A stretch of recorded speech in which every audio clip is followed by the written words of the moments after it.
the 1970s, cooking was never about presentation or trends. There were no viral recipes, no luxury ingredients, and no focus on aesthetics. Food was about survival, comfort, and making sure everyone at the table was fed. Inflation was high, fuel was expensive, and grocery money never seemed to stretch far enough. Families learned how to cook creatively, turning the simplest ingredients into meals that could last days. What's interesting is that many of these forgotten dishes are being searched for again today, not because they were delicious by modern standards, but because hard times have a way of repeating themselves. One of the most well-known meals of the era was creamed chipped beef on toast, often called SOS.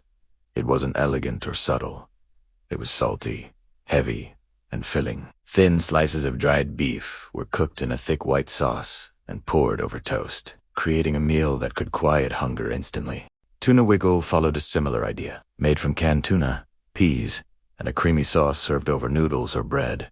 It was cheap, fast, and dependable. Children remembered the way it moved on the plate, and adults remembered how little it cost. Spam and pineapple skillet dinners became popular because spam lasted forever and pineapple added sweetness when fresh fruit was too expensive. Fried together, they created a surprisingly satisfying balance of salty and sweet. Hot dog casseroles were another common solution.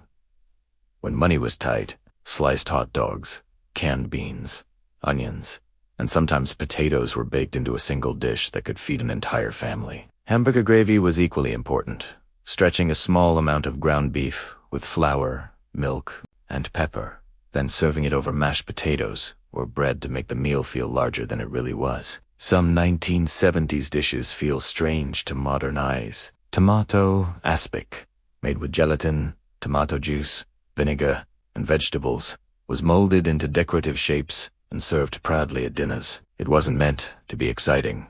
It was meant to be practical and impressive at the same time. Mock apple pie was one of the most creative recipes of the era. Using Ritz crackers instead of apples, cooks managed to recreate the flavor and texture of apple pie with sugar, cinnamon, and lemon juice, proving how far ingenuity could go when ingredients were limited. Cabbage and sausage stew filled kitchens with strong smells and stronger memories. Cabbage was cheap, sausage added flavor, and everything simmered together until it became comforting and filling. Creamed peas on toast was often served on quiet evenings when grocery money had run low. Liver and onions appeared frequently on dinner tables because liver was affordable and nutritious, even if not everyone enjoyed the taste. Stuffed bell peppers from this era contained far more rice than meat, showing how carefully every ingredient was measured. Canned corned beef hash fried until crispy was a reliable meal, sometimes eaten with eggs and sometimes alone. Peanut butter and pickle sandwiches may sound unusual, but they delivered fat, protein, salt, and crunch in a single bite. Macaroni cooked with tomato juice instead of sauce was fast, cheap, and surprisingly common. Cottage cheese paired with canned pineapple required no cooking and often appeared as a light dinner or side dish when fuel or time was limited. Fried bologna sandwiches became a comfort food staple, with thick slices cooked until the edges curled and browned.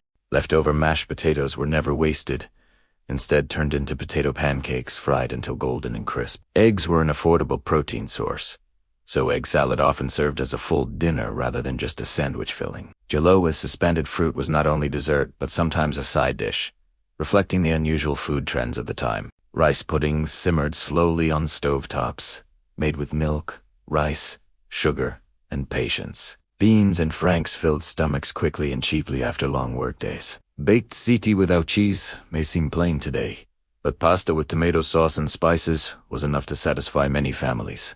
Pancakes made with powdered milk replaced fresh milk when prices rose too high, yet still delivered warmth and comfort at the breakfast table. Budget versions of chicken divan relied on sauce and broccoli rather than meat, proving that flavor could come from creativity instead of cost. The final and most important dish was leftover soup. There was no recipe for it. Every scrap of vegetable, every bit of meat, and every extra grain went into the pot.